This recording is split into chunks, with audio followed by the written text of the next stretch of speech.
হরে কৃষ্ণ। নমস্কার বন্ধুরা, রাধারানী রান্নাঘরে আপনাদের সবাইকে স্বাগত। আমি আবারও চলে আসলাম একটি নতুন রেসিপি নিয়ে। আজকের রেসিপি পেঁপের লস্যি। এই পেঁপে দিয়ে কি করে লস্যিটা বানাবো আপনারা দেখতে থাকুন।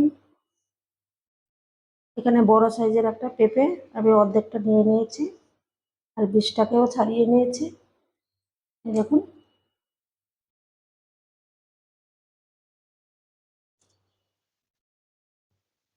অনেকেই কিন্তু পেঁপে খেতে চায় না, বিশেষ করে বাচ্চারা। তাদেরকে এইভাবে লস্যি বানিয়ে দেবেন, তারা দেখবেন একদম চেটেপুটে খেয়ে নেবে। প্রথমে আমি পেঁপেটাকে এভাবে কেটে নেব।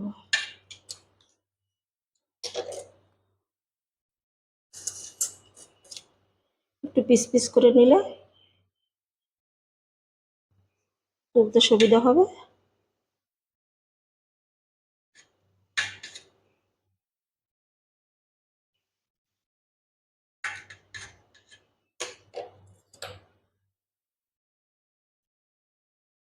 এইভাবে করে ছাড়িয়ে নেব।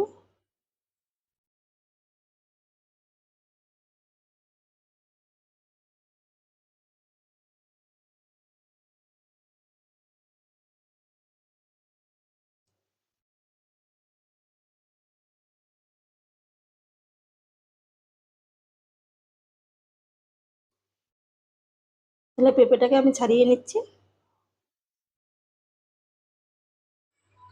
পেঁপেগুলো আমি সব ছাড়িয়ে নিলাম। একটা মিক্সির জার নিয়েছি, এখন এই পেঁপেগুলো দিয়ে দেবো।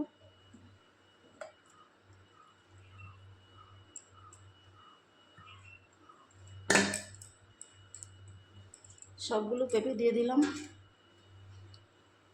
এখন দিয়ে দেবো অল্প পরিমাণে একটু চিনি।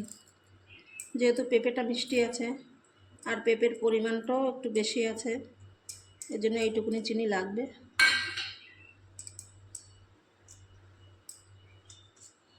আর এখানে আমি 250 গ্রাম টক দই নিয়েছি। এখন এর মধ্যে টক দইটাও দিয়ে দেবো।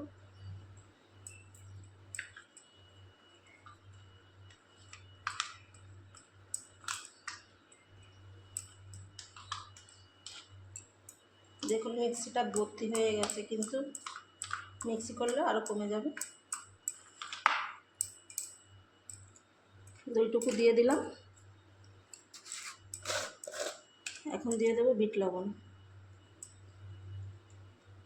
বিট লবণ আপনারা যদি পছন্দ না করেন, তাহলে আমরা যে রান্নার লবণটা ব্যবহার করি সেই লবণটাও দিতে পারেন। আমি পরিমাণ মতন দিয়ে দিলাম। এখন আমি ঢাকনাটা আটকিয়ে মিক্সিটা করে নেব। এই দেখুন বন্ধুরা, আমি মিক্সি করে নিয়ে চলে আসলাম।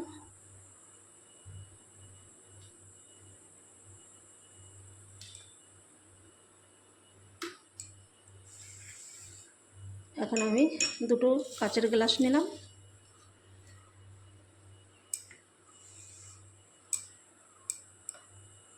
কাচের গ্লাসে দিয়ে দেব।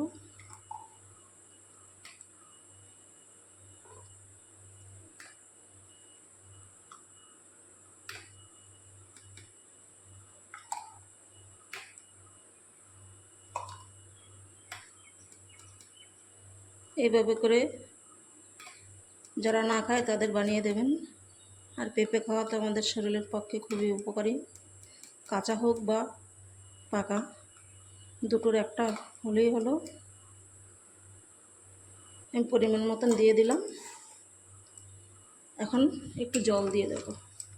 বেশি গাঢ় গাঢ় হয়ে গেছে, হালকা করে একটু জল দিয়ে দিচ্ছি।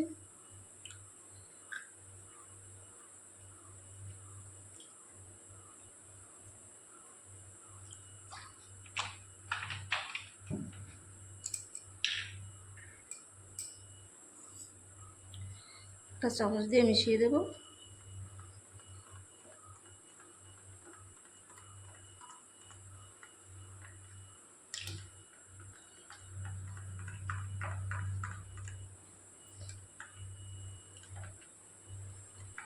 দেখুন ঠিক এরকম হয়েছে।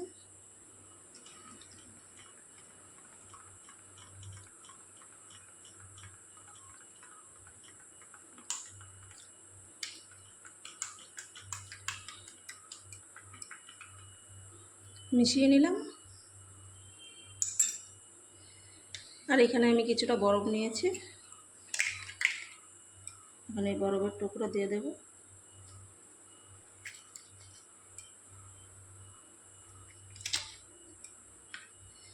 আমি এমনিতেই জলটা আমার ঠান্ডাই ছিল, তাই আমি 3টে করে দিয়ে দিলাম। গ্লাস ভর্তি হয়ে গেছে।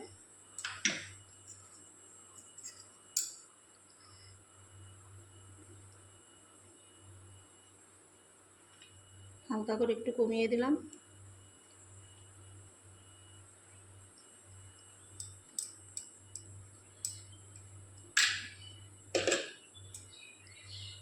তাহলে আমার এই পেঁপের লস্যির রেসিপি আপনাদের কেমন লাগলো কমেন্ট করে জানাবেন। ভালো লাগলে রাধারানী চ্যানেলটিকে সাবস্ক্রাইব করে পাশে থাকবেন। দেখা হবে অন্য কোনো নতুন ভিডিওতে।